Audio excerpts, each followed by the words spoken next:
Le renforcement de la coopération entre collectivités des 5 continents, entre autres pistes proposées. Bienvenue à tous. Le directeur général de la Société financière internationale a visité les chantiers de l'Institut Pasteur de Diamniadio. Il s'agit d'une infrastructure qui permettra d'asseoir une souveraineté vaccinale au Sénégal dès 2023. Damsila. Cette visite de chantier de la Société financière internationale IFC dans ce projet vaccinopole de l'Institut Pasteur a permis de constater l'avancée des travaux. L'infrastructure, une fois réceptionnée, va fortement contribuer à la souveraineté vaccinale au niveau national et continental. Ce vaccinopole a vocation de résoudre d'une part le problème de la Covid, qui est une pandémie qui va être là et qui probablement va rester un certain temps, mais aussi de s'occuper de la vaccination de l'ensemble de nos enfants et petits-enfants dans le cadre du programme élargi de vaccination. C'est de permettre aussi de s'attaquer à des vaccins qui aujourd'hui n'existent pas, mais qui sont très importants pour l'Afrique. Et donc sur ce vaccinopole, non seulement nous ferons de la production, mais nous ferons de la recherche et développement très centré sur les vaccins qui concernent le Sénégal, la sous-région africaine et l'Afrique. La réalisation de ce projet nécessite un financement de plus de 100 milliards de francs CFA. La Société financière internationale IFC a contribué à hauteur de 2 milliards sous forme de dons. Elle a également signé avec l'Institut Pasteur une lettre de mandat pour faciliter la mobilisation des ressources. La SFI a une expérience énorme dans ce domaine qui nous permettra de pouvoir structurer cette opération, la participation du secteur privé et de pouvoir mobiliser des ressources à moindre coût pour pouvoir soutenir cet investissement et le rendre profitable non seulement pour le Sénégal mais pour l'ensemble du continent africain. À l'heure actuelle, l'Afrique produit 1% de ses besoins en vaccins. Pour une bonne couverture vaccinale, les États se fixent comme objectif de produire 60% des besoins du continent. Et pour cela, l'Institut Pasteur a un rôle crucial à jouer. Nous produisons du vaccin depuis 1937 pour être un des leaders au niveau ouest-africain pour porter ce projet, faire des vaccins et répondre à l'accès, ainsi lutter contre le problème de l'équité vaccinale. Au début de cette crise, nous avons un problème d'accès aux vaccins. Les choses se sont améliorées, mais nous voulons anticiper sur des prochaines crises de manière à bâtir au niveau de l'Afrique une autonomie. L'Afrique a des défis préalables très importants à relever pour l'atteinte de sa souveraineté vaccinale. Par exemple, sur les 13 vaccins qui composent le programme élargi de vaccination, seul le vaccin qui vise à lutter contre la fièvre jaune est produit en Afrique. 9e Forum mondial de l'eau focus sur le rôle des collectivités locales dans la gestion de l'eau et de l'assainissement. La problématique était au centre d'une table ronde, une rencontre au cours de laquelle les acteurs à la base ont insisté sur la nécessaire maîtrise de l'eau et sur le renforcement de la coopération entre collectivités locales des 5 continents. Lamine Touré. Elle est locale, nationale et internationale. L'eau est un enjeu de dimension planétaire. Les collectivités locales sont au premier plan, concernées par la ressource. Cette table ronde, un exercice d'échange et de partage d'expériences sur une question complexe. Il y a 2 choses qu'il faut, quand on aborde les problèmes, il ne faut pas les aborder selon l'angle des moyens. Il faut d'abord les aborder selon l'angle des responsabilités et des droits. Tout le monde a droit à l'eau. Ce qu'on dit, l'eau c'est la vie. Et là où se manifeste ce besoin, c'est au niveau des territoires.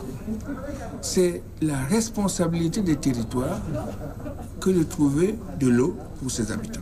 Cette responsabilité doit être partagée. Il en va d'une bonne gestion de la matière. La question c'est, l'eau devient rare, mais aussi l'eau devient polluée et il n'y a qu'un seul volume. Et ça veut dire qu'il faut la gérer de mieux et aussi avoir la technologie pour pas seulement la gérer mieux, mais aussi l'optimiser. Cette table ronde est tenue à l'occasion du Forum de Dakar, trace donc la voie à suivre pour les collectivités locales. Devant la complexité de la gestion de l'eau, il s'est agi ici de renforcer la coopération décentralisée. Aujourd'hui, on a accordé un feuille de route pour les maires et les villes africaines. Et des choses importantes à faire tous ensemble avec la solidarité internationale. C'est un feuille de route pour garantir l'accès à l'eau aux populations. Donc, pour moi, c'est historique. Et je veux parler ici d'un apport marocain à ce sujet, c'est la création par Sa Majesté le roi Mohamed VI, que Dieu l'assiste, du Fonds africain d'appui à la coopération décentralisée qui finance des projets en partenariat entre les villes africaines. L'assainissement était aussi au cœur de ce panel de haut niveau pour ses participants. Tout est lié, eau et assainissement. En Afrique, des efforts doivent être renforcés à ce niveau. Sur la question de l'assainissement, je crois que c'est très clair. L'assainissement aujourd'hui en Afrique est d'abord fait d'assainissement non collectif, c'est-à-dire des fosses septiques, des latrines, etc.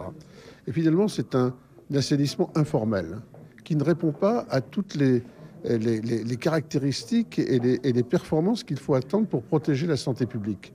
Et donc le seul moyen aujourd'hui, c'est d'en faire un service public d'assainissement. La synergie d'action a été donc prônée pour une gestion optimale de l'eau.